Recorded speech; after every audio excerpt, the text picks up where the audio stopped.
Hi, this is Ashley L. Jones, author of Modern Cast Iron, and I just made shrimp Alfredo with a nice salad, and I have an issue. I have a pan that really needs cleaning.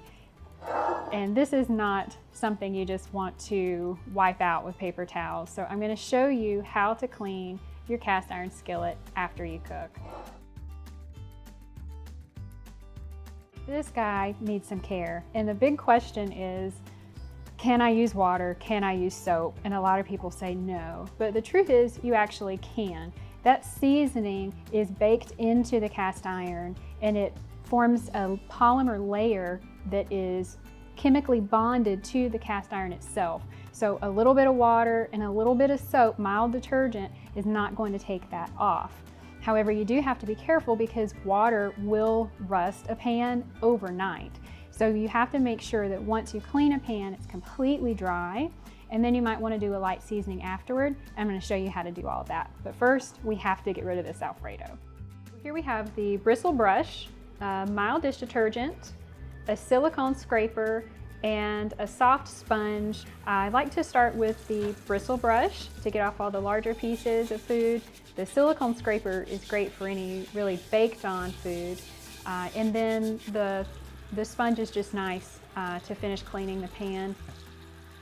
Once the pan is nice and clean, you can dry it with paper towels or with a dedicated cloth. Okay, now that our pan is nice and clean and it no longer has any shrimp Alfredo in it, we are good to go ahead and make some blueberry cobbler.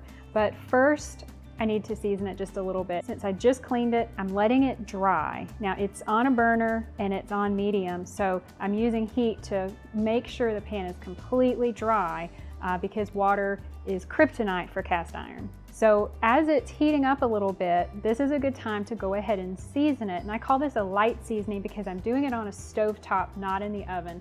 So this just takes a minute, and I can do this every time that I clean my pan.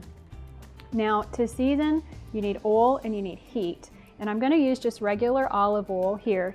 And different oils have different smoke points, so it's good to keep an eye on exactly what oil are you using. So this is just regular olive oil. Its smoke point's about 350. And so what I'm going to do is get some paper towels and some tongs because the pan is hot. And I'm going to move this around the pan. And I'm going to coat every surface inside the pan here. And I'm going to leave it on the heat. I'm going to let it warm up. And at this point, you might actually start to see the oil change a little bit. And that's good. It's just kind of baking in. But what I don't want is for it to start smoking because that smoke is not good to inhale. So if I reach that smoke point, I'm going to just turn it off. Now, when I'm done with this and the pan is still a little warm, what I can do is add a little oil, maybe just take this and rub it around the outside of the pan, and that'll help seal the rest of the pan in and make sure that it doesn't rust if there's any moisture in the air. And I'm just gonna keep rubbing it in a little bit because I want to get up that excess oil. If you have too much oil on your pan, it will become sticky and you want to avoid that. So I'll leave this on for a minute and then I'm going to turn it off, and that's it. We've just seasoned our pan. All right, now that our pan is clean and seasoned, it is ready to cook anything, especially that blueberry cobbler I have my eye on. But do check out the rest of the recipes that I have in my book, Modern Cast Iron, available wherever books are sold.